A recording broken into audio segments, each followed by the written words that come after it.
Washington Congressman Adam Smith, chairman of the House Armed Services Committee.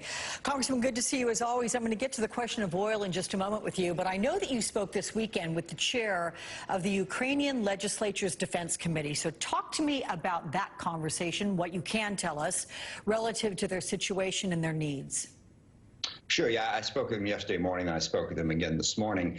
And look, I mean, the Ukrainian government, Ukrainian people are asking for all help that they can get. And the bottom line is they want us to intervene militarily to help them. We have the broader issue of not wanting to go to war with Russia, and how it might expand the war and cause more suffering on a larger scale. For Ukrainians like Alexander, they're desperate. They want help. And the larger questions they're not really focused on. They want as much help as is humanly possible. And the emphasis, no-fly zone, the fighter jets that you've talked about that Poland could potentially get them, and tougher sanctions. And they are pushing us hard to give them everything we possibly can. What do you think about this potential deal that's in the works? At least it works, rather. At least the discussions are there about allowing Poland to put forward their Soviet-era MiG jets, that kind of thing, give that to Ukraine, and have the United States help backfill what they lose in Poland with American planes. So how likely is this to happen? What are the hiccups there? Well, I support it. I think it's a decent step. I mean, the biggest hiccup is getting, in this case, I think it's primarily the Polish government. Has been talk about Slovakia and I think Romania having some planes as well. But it's getting those governments to affirmatively say, yes, we will give up those planes. And at the moment, they're not saying that. There has been discussion about, well, we'll do it if you give us this. I think we should. I mean, they're asking, as I understand it, for 6 F-16s, which we ought to be able to provide.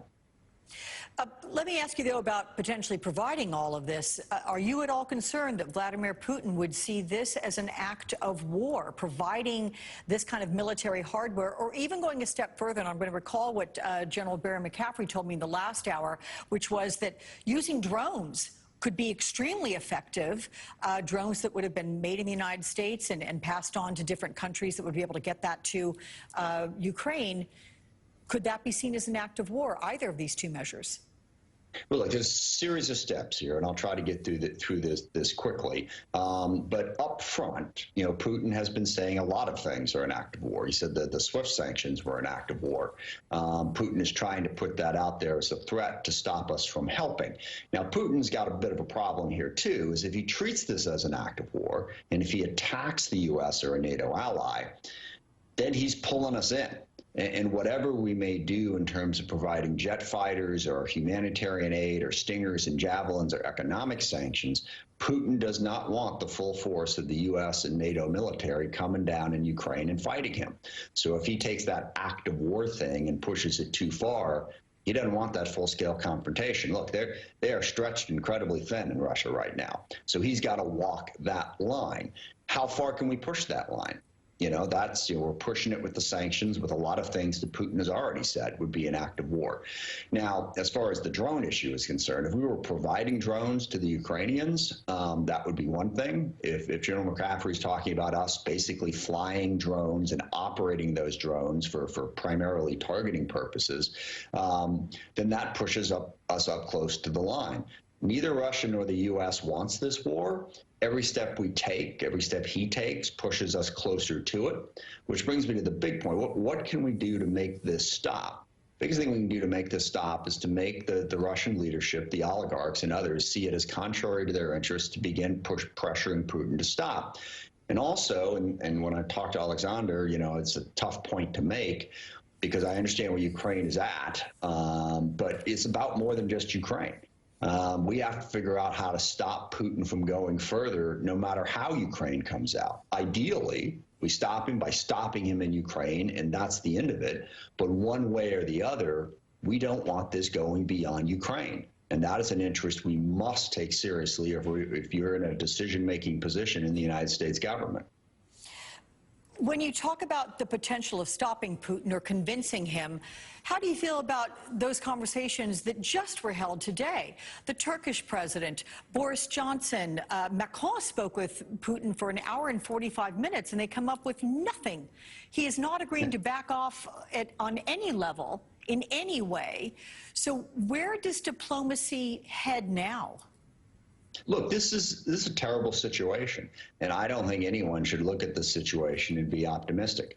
You know, there's nothing optimistic about it. Putin is basically determined to treat Ukraine the same way he treated Chechnya, the same way he treated Syria, and to bet that his blunt force violence can succeed and he won't be stopped. So I'm not being pie in the sky here, but you have to do what you can do. And I think those conversations, those efforts from countries like Turkey and Israel and France, got to keep putting pressure on him by any means possible. That's what we can do. But the line, and I thought I saw your discussion at the close of the last hour, and I thought it was incredibly on point. Let's not forget that a no-fly zone is an act of war, no question about it. It means shooting down Russian jets, and it means them shooting at us. And stepping over that line and getting into a full-scale war with Russia is devastating, and something that and I'll be perfectly clear, as sympathetic as I am with the Ukrainian people, I was there in August. You know, I met with Alexander, I met with his committee, we met with a lot of leaders there, and to see what's happening to Ukraine right now is horrific and devastating. But it would be less than honest to say that we're going to start a war with Russia as a reasonable response to that. The risks are high no matter which way you go, and we've got to keep that in mind. Washington Congressman Adam Smith, always good to talk with you and get the straight story. Many thanks, my friend.